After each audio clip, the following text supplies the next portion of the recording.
Hey guys, Mark here with Axiom Armor on a quick demo of the 3.0 machine, its capabilities, and kind of how to operate the print function as well.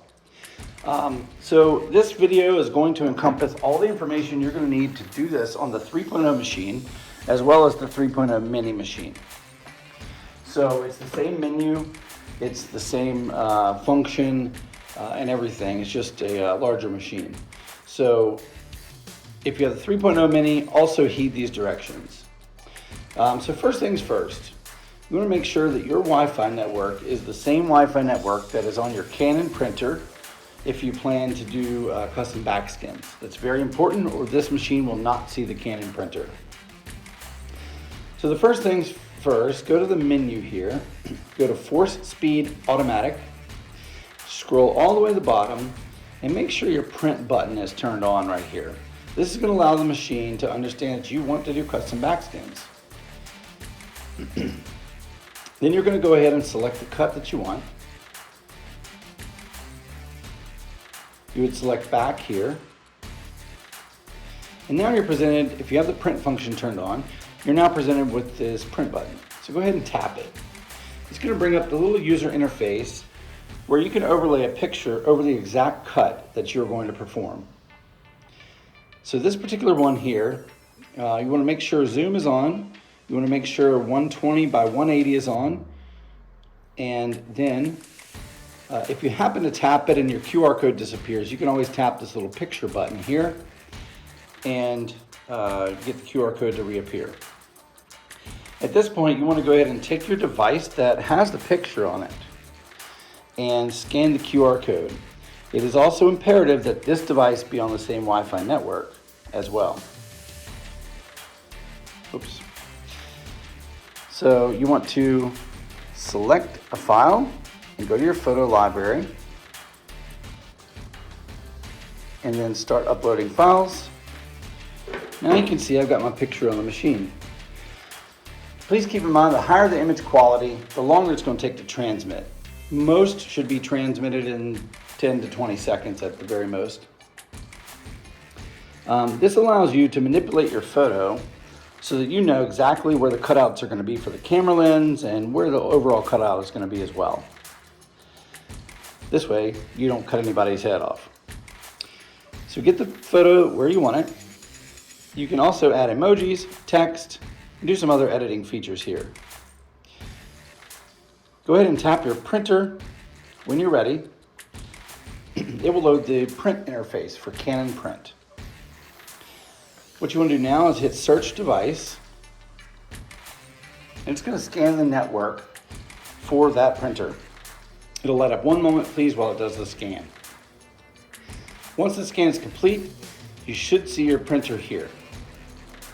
It says printer 1. You want to click on the printer to select it, and you'll see I've got a G600 series ready. And that's it. You just tap the print button.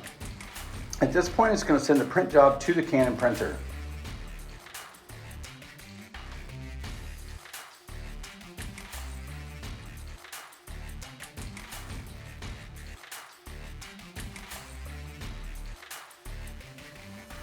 So after the image prints, you'll have the customized backskin. You want to let it dry, sit here and dry for like 5 minutes. So let's do that now. So now we're ready to laminate the image. If you happen to have some of these laying around, they're a little bit more difficult to install than the new ones. The new ones are going to be a little bit easier. So if you do have these still and you want to swap them out, we can do that for you with just paying shipping. So get the paper, lamination paper here, and you want to get on the shinier of the two sides, so high gloss, like a reflective mirror type finish, versus the matte, so the orange peel effect. So you get on this side, you're going to peel this top layer off, being careful not to expose anything else but this sheet. So that's just a little protection that goes on the back of there. Then you're going to go ahead and peel off the layer in the middle. At that point, lay the piece on the image and just take your finger and move it back and forth in that little area. That way it stays in place. We do recommend using the larger squeegee for this process, and literally taking the squeegee and pushing outwards just like you would install a screen film.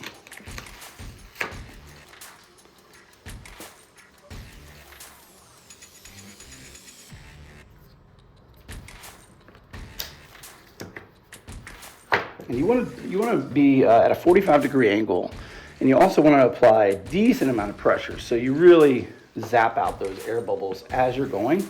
If not, you're going to end up with some air bubbles in there, which is no one's desire.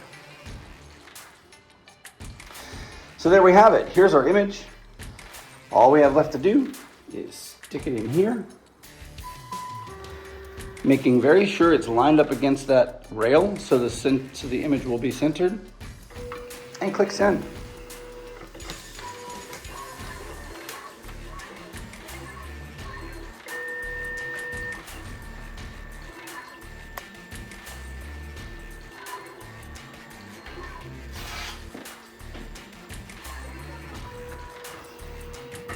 All right, so there we have it. We have our image ready for installation.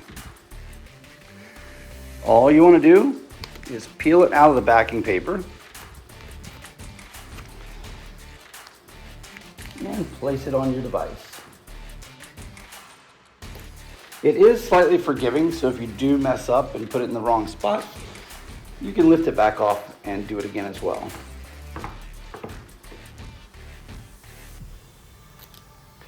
Here, once you go up to the camera lens on this specific device, you're going to kind of go around it like that, and then you're just going to kind of pat down the really fine areas so it starts to adhesive down. You're going to be left with these two lines in the middle, of which will come out over the next 24 hours. One thing you definitely want to do is use a heat gun. So you want to do this because it is a vinyl-based material, which means that it's kind of like a car wrap, right? So you want to make sure and go along the edges and then press down to kind of expose more of the adhesive underneath and to get it to bond into place. Camera lenses on iPhones, if you heat up the edge like this and just press up and onto the camera lens, because each camera lens on an iPhone is kind of beveled and then it goes over. So you want to make sure it wraps the edges of that lens. Please be aware that is wide. It's cut a little bit bigger here to wrap around that edge lip of the camera lens. And there you have it. So if you have any questions, please reach out to us. I appreciate you watching this video. Bye-bye.